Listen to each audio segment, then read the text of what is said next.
This is WaluTube again.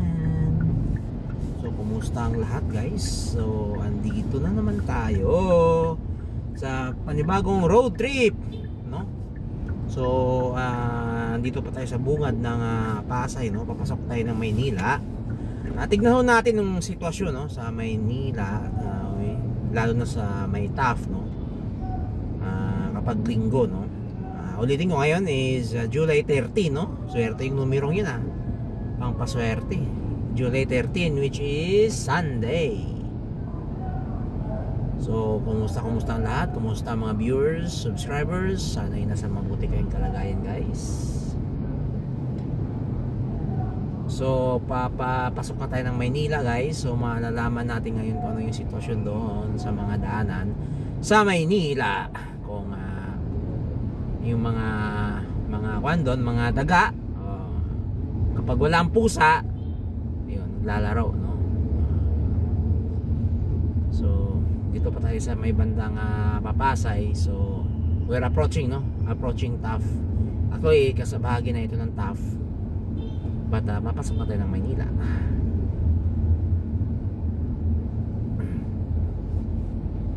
So medyo nagka-traffic dito. Ano nangyari?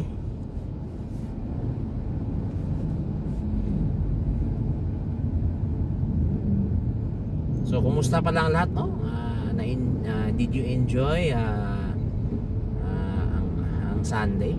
Na-enjoy nyo ba ang linggo ngayon? Nakapagsimba na ba ang lahat? Nakapag-bakasyon na ba ang lahat? Nakapunta na ba sa mall ang lahat? Nakabili na ba ng anong bibilhin, no? Dahil Lunes na naman bukas, bakbakan na naman sa trabaho, no? So yun.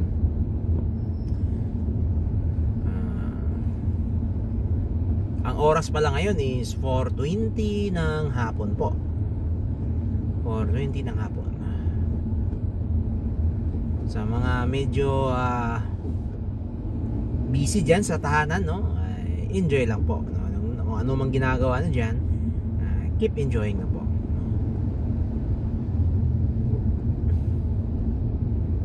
Dito guys, wala na mga kalat-kalat na dito. So mas maganda dito kasi dito mga nakarang grabe yung kalat. Pero dito malinis to. Talagang siguro dahil linggo, nahiya siguro yung mga nagdudugyot. Dahil linggo kaya nakakaya magdugyot dito linggong-linggo. Excuse me, naubo pa ako. Medyo kasi masama yung panahon nung nakaraan Naulanan pa ako at naambunan.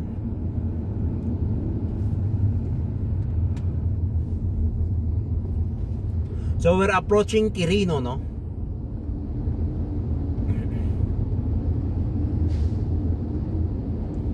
Oy, sa mga kampala, no? Kumusta, no? Kumusta na yung mga nasa kampala diyan, nasa ibang bansa, no? Sa mga kababayan natin, yung mga OFW, kumusta po? Sana ay nasa mabuti kayong kalagayan at sana ay tuloy-tuloy po ang darating ang swerte sa inyo, no? At pag-uwi kayo ng Pilipinas, huwag niyo kalimutang magdasal para magkaroon kayo ng safe na biyahe. Sa mga nasa biyahe ngayon dyan, o nasa eroplano, o nasa kahit saan mang panig ng mundo, have a safe trip po sa lahat. Ingat-ingat kayong lahat dyan. Ay bago natin marami tayong may konting pag-uusapan lang tayo, especially nung naalala nyo nakaraan, yung Barangay 313, no? Didemolish ni Yorme, no? Grabe. Siya nga pala, no, bago ko makalimutan, alam niyo ba yung history ng Barangay 313 na yan? Yung barangay na nasa school. Alam mo, nung during election, no, alam niyo ba na yung Barangay 313 o yung barangay na nasa school, no, nakatayo sa paaralan, nagamit sa mga illegal na gawain? Yes po, nagamit po yan sa illegal na gawain. Bakit illegal? During election po or during the voting period ba yun? Nagkaroon po ng parang kaduda-dudang aktibidades sila dyan, no? Ba't nasabi kong kaduda-duda? Kasi nung dyan ako bumuboto Barangay 3 dyan sa paaralan kung saan nailagay na nakatayo yung barangay na yan eh. Alam mo diyan ako bumubuto diyan. Alam mo ba ano nangyari? Naglagay ho sila ng signal jammer diyan, no? Sa barangay. Ay, hindi ko sure kung sa barangay nilagay yung signal jammer, pero nakakaduda, ba't naglalagay kayo ng signal jammer diyan sa barangay o diyan sa paaralan? Eh, alam niyo yung botohan. Wala akong narinig na may provision o may utos ang COMELEC na maglagay ng signal jammer sa lahat ng mga voting o precinct station, no? Sa voting precinct station, no? So yun lang for the first time, no, na experience ko na bumoto doon sa paaralan na yun na may signal jammer, guys, no? So alam mo, isa din parang nakakainis o isa din nakakainis, tapos nakakapagduda, no? Syempre, ikaw ba naman, no? Bumoboto ka, tapos anong rason? Ba't naglalagay ka ng signal jammer? Anong rason? Anong dahilan? Ba't naglalagay ka ng signal jammer? May kinatatakutan pa kayo? No? Natakot pa kayo na magkaroon ng signal sa lugar na yon? So yun ang isa dun sa reason, tanong eh. Hindi ko sabing reason, but isa sa tanong, ba't naglagay ka ng signal jammer dyan, no? Dyan sa barangay, dyan sa paaralan na yan, kung saan nakatayo yung barangay hall na yan, no? Kaya maraming nagtatanong at nagtataka, no? At isa pa, alam nyo ba, bibigyan ko ng tip din, alam nyo ba na kaya isa sa reason, maraming nagdududa, kaya isa sa reason kung bakit natalo yung mga konsihalis ni Yorme dito sa District 3, especially sa Barangay 313, kasi yung mga ganong nangyayari, no? Baka may nangyaring dagdag bawas o hindi natin alam, nagkaroon ng vote buying doon, ayaw, takot mabidyohan, takot mapicturan, kaya ayun, binanlock nila yung signal, no? So nakakalungkot man na nangyayari yun, no? Mismo sa mismong halala, no? Na maraming mga nakakagulat, no, ng mga event o mga pangyayari kung bakit ganun, no? So kaya guys, ingat tayo guys, no? Especially election, kasi may mga nangyayari talaga na hindi mo inaasahan, no? But anyway, tapos na yung election eh. But yun lang, at sinabi ko sa inyo anong history dyan sa Barangay 313 hall na yan, dyan sa may kung saan nakatayo dyan illegally dyan sa paaralan, no, ng Arellano High School, no? So atin alam niyo yung history niya, no? And yun, let's continue here, no, sa road trip natin sa Maynila, no? So kita nyo guys, malinis, maayos, no? Ito yung tinatawag na Tatak Yorme, no? Tatak Yorme talaga, no? Yung sabi sa iba, ito yung Isko effect daw, kasi biglang nailagay sa ayos uli yung Maynila. Si nanay, ingat ka nanay, green light po. Huwag kayo basta-bastang tumawid na naka green light po nanay, delikado po yun. Kasi nung last year kasi dito guys, nagkaroon ng aksidente dito sa Taft. Ang bilis ho ng takbo ng big bike, no? Big bike ho yun. Ang problema nga pa nun, maraming nadamay na mga pedestrian, kasi nga wala sanang namatay na pedestrian guys kung hindi tumawid yung mga yun na naka green light. Naka green light tapos tumawid pa sila, ngayon nahagip sila at naabutan sila ng big bike. Ayun sa pole guys, patay yung pedestrian guys. So tayo dito, pag mga pumupunta dito sa Taft o naglalakad sa Taft, ingat ho kayo dito guys. Huwag ho kayong tumawid na green light ho, please lang, no? Kasi hindi mo maiwasan na may sasakyan na mabibilis talaga dito, especially mga big bike. Hindi maiwasan guys, kasi parang ginawa na expressway itong Taft, which hindi naman to expressway. Ayun, kaya yun, nakarang taon patay yung nahagip, no, naabutan ng big bike. Kasi hindi sana namatay yun kung kahit gaano kabilis yung big bike na yun, kung hindi tumawid sa green light, no? Tumawid kasi pag green light, huwag iwasan nyo talaga guys na tumawid, napakadelikado po niyan. So andito na tayo sa May Quirino guys. So approaching naman tayo ng Pedro Hill. Ang laki na nakalagay dyan guys, oh. MMDA, no contact apprehension. Laki.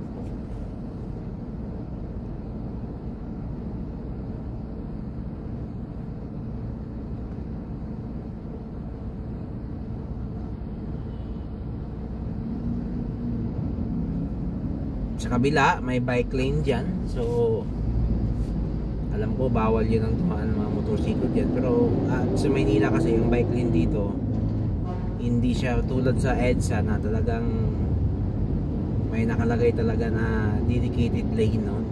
Dito ata kasi sa Maynila ang bike lane dito is shared, kaya medyo mahirap din pa nagbibisikleta dito sa Maynila, lalo na sa TAF, no?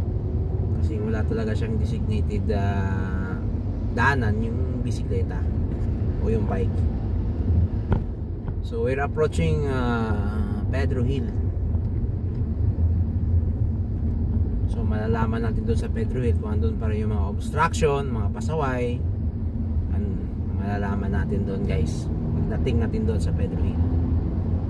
So ang laki ni boss. Kunti mo yung guhit ng daanan ay kinain ni boss. Laki ng boss eh. Laki ng katawan ni boss, ang lapad.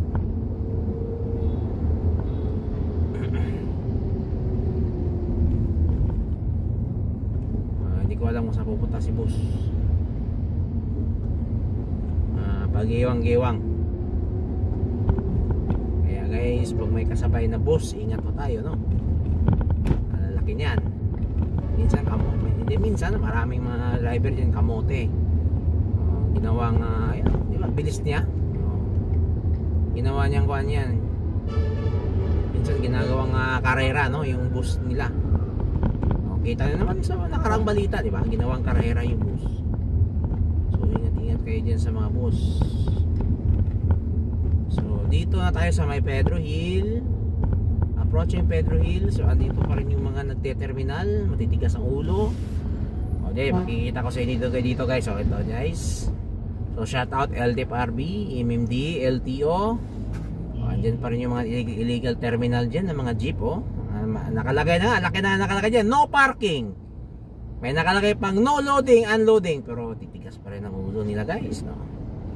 Ito ako ang suggestion ko dito guys. Talagang kailangang reko na talaga totowing. Totoo na talaga sila para pag matutow kasi yan, hindi na ulit yan dyan. Kasi pag hindi matutow yan, paulit-ulit pa rin yung ginagawa nilang kabulastugan, no? Laki na nakalagay yan, no parking, no unloading. Ulit-ulit pa rin sila dyan, nagpa-parking, nagte-terminal, nag-unloading, nag-loading, no? So klaro naman, no? So yan ang problema guys. Itong bus na to, kamote ditong bus na to, ginigit-git niya ako sa may Gedli. Nasa Gedli siya pero ginigit-git niya ako banda. Parang gusto ata ng bus na ito is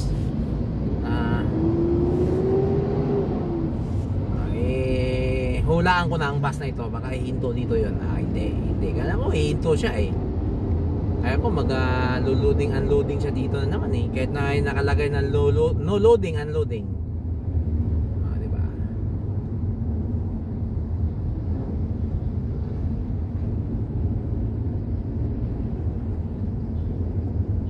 So ayun guys. So approaching UN Avenue. So para po sunod to UN Avenue na po. So kita nyo sa Pedro Hill, titigas talaga ng mga titigas ng kukote, no. Gusto kasi hindi nila titigilan ng ganung gawain hanggang hindi sila ma-impound. Pag ma-impound, ayun na, iyak-iyak, ganitong mahirap kami, mahirap ganito, gagamitin yung mahirap card.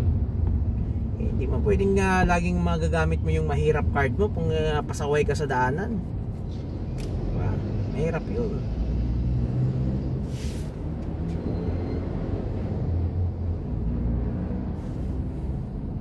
Hindi mo pwedeng gamitin yung mahirap card para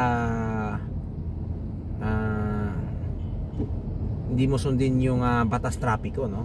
O batas ng isang LGU, polisiya ng LGU sa mga babaan tsaka sa sasakayan, no?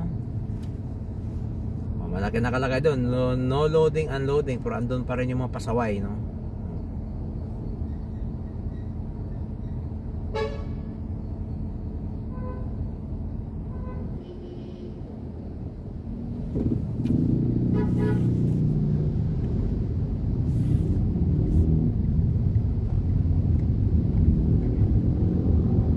guys, ingat kayo dito sa mga bandang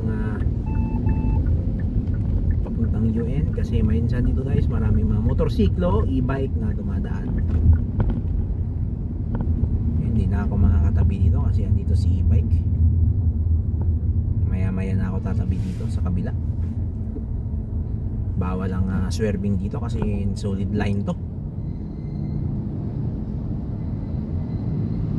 Ay nako, problema guys, si e-bike walang helmet. Oh, shout out e-bike, walang helmet. Ginawa nyo pang immortal ng walang helmet guys. Hulaan ko, wala ditong lisensya. Ito mayayari sa e-bike. Wala na nga helmet, wala pang lisensya, wala pang dokumento yan, wala pang OR yan.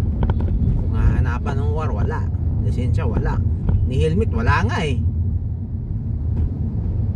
Mahirap yun.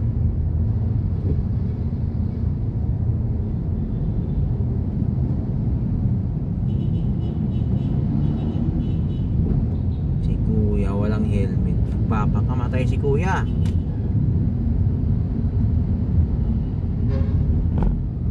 Guys, kahit e-bike guys mag helmet pa rin kayo. Hindi yung walang exempted po sa helmet dito. Basta e-bike na yung mga motorcycle, motor type na e-bike, siyempre magpuan pa rin kayo guys, mag helmet pa rin kayo. At siguro doing may lisensya rin kayo. Hindi yung nag-drive ka na wala ka lisensya. Dapat may lisensya ka pa rin.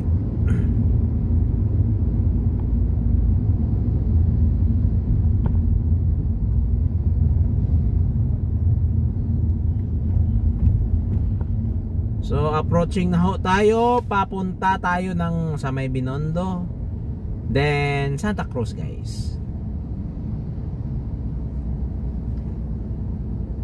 Sayay.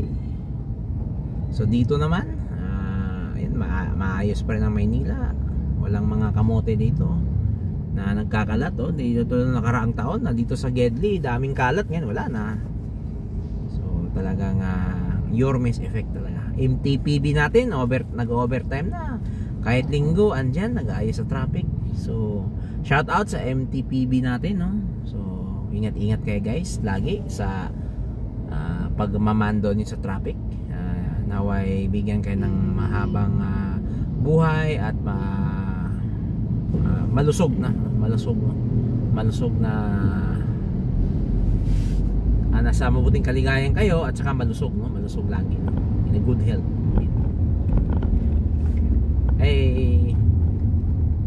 So yun guys, no? So approaching itong kaliwa itong kanan dito guys, ipapunta ng SM Manila to guys. Sa mga hindi pa nakakaalam dito sa lugar na ito, sa kanan dyan, yung pakanan dyan, papunta ng SM Manila po yan. Ito ang diretso dito, ito yung City Hall. So dito tayo yung sa City Hall, no? Nadaanan natin si Yorme. Guys, nadaanan natin si Yorme. Hello Yorme, may love shout out Yorme. Nadaanan ka na namin Yorme. Dito kami sa opisina mo, nadaanan ka namin. So dito guys, ang opya. Minsan mga jeep dito hindi na nag-observe ng mga signal light. Talagang biglang bubulusok lang, unahan ka. Yan nakagulat din eh.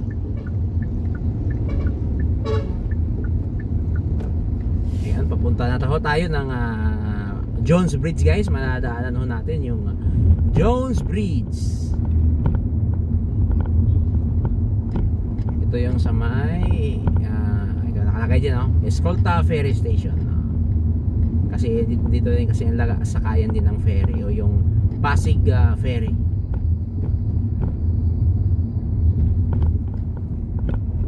Guys, we're approaching Jones Bridge. So we will expect na maraming mga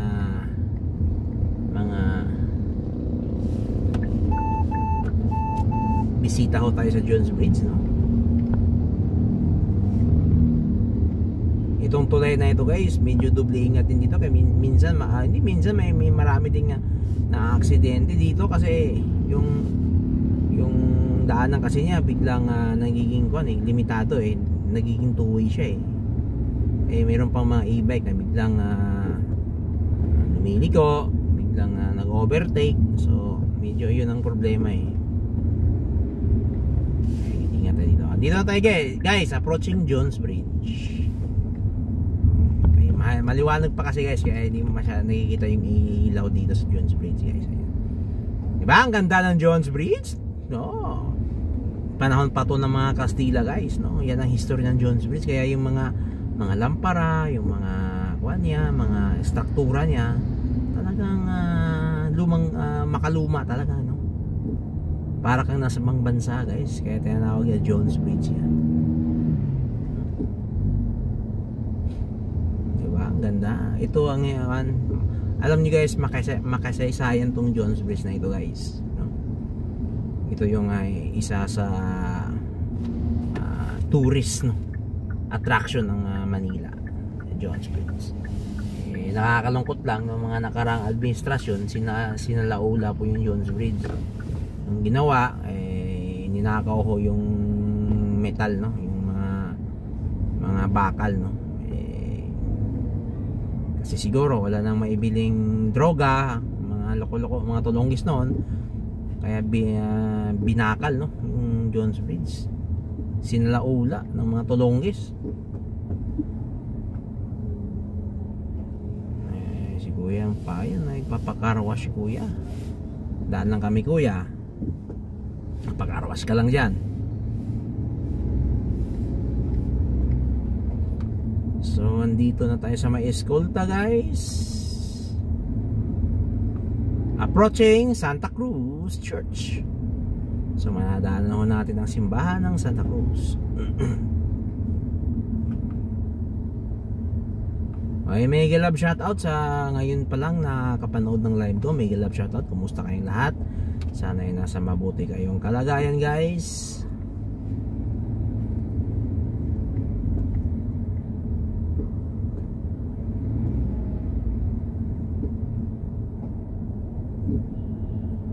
So medyo marami atang uy, ano yun? Ba't may nakakuan?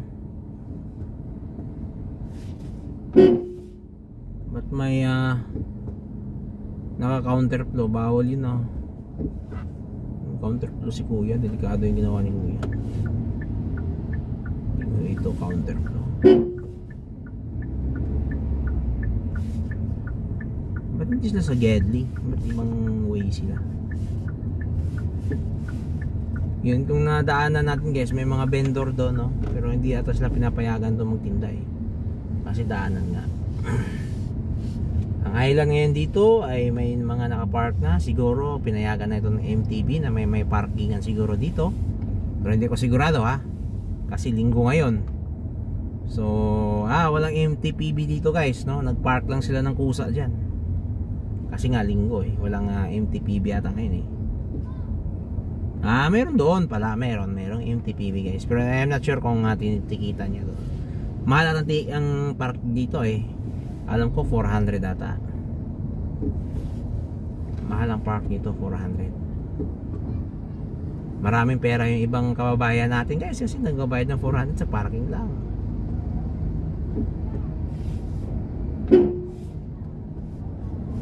Okay, nandito na tayo guys sa may Avenida guys. Ito na hong Avenida.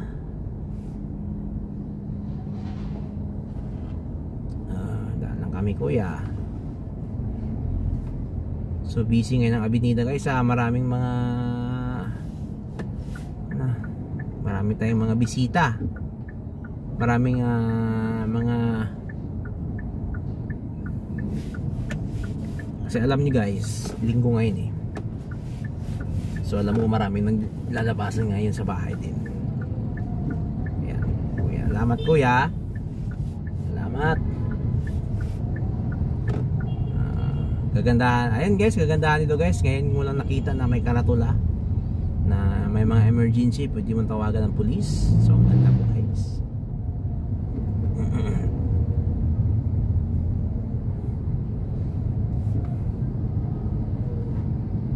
Unfortunately walang parking dito. Dapat bawal ang parking dito. May pay parking siya pero hindi doon sa harap mag-parking. Kasi nga may obstruction ka sa maliit na daanan ng Maynila. Maliit na daanan ng Maynila obstruct pa nila. Magkakabuhol-buhol talaga yung traffic, guys. So approaching Recto, guys. We are approaching Recto.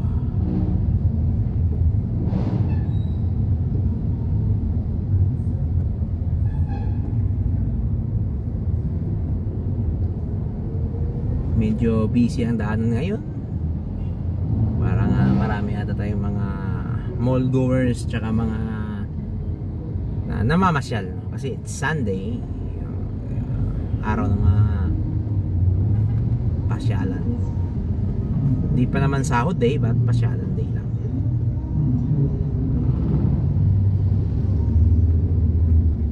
Oh. So dito, guys, tignan natin kung andito pa rin yung mga pasaway din. As always, andyan sila ayan. Andyan sila, guys, ayan, kita nyo, guys. Andyan sila nakapila, oh. Red light na yan, ha. Hinarangan pa nila yung ano, yung yellow box, no, mismo. Yung traffic light hinarangan talaga ng mga tulonggis na to. Ayan, titigas ng ulo eh. Oh, ayan. Hinarangan nila mismo. Ayan, yung iba hirap padaanan, hirap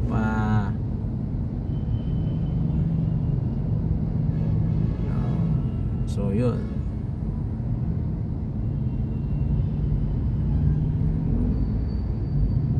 Odeon Terminal Mall. Kaya pala ginawa ng terminal yan kasi terminal mall eh. Pero hindi naman talaga terminal yan. Kasi ang terminal yan, guys, hindi sa labas kundi sa loob. Terminal ho yan ng bus, hindi terminal ng jeep sa labas. Hindi ho yan terminal ng mga jeep yan sa labas, kung saan nakahambalang sila sa may traffic light, no? Nakabalandra sila sa traffic light. Yung mga jeep na to, ayan, dyan sila, mayroon pa silang sarili traffic enforcer, guys. Yan, hindi pa ko sa mga may sariling traffic enforcer.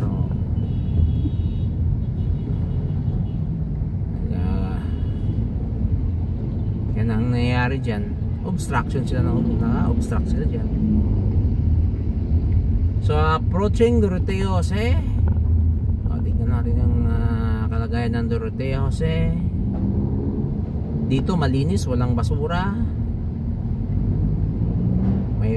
May pasaway minsan, pero at least di na sobrang pasaway tulad noon na ang grabe. Gamundok yung basura. Mga e-bike, terminal ng e-bike dito. May mga terminal ng e-bike. Minsan may uminto na bus dyan, guys, no? Pero bawal talaga ang bus dyan kasi nakalagay PUJ is hindi naman, ayun ko na kung payagan yung PUJ, but bawal yan.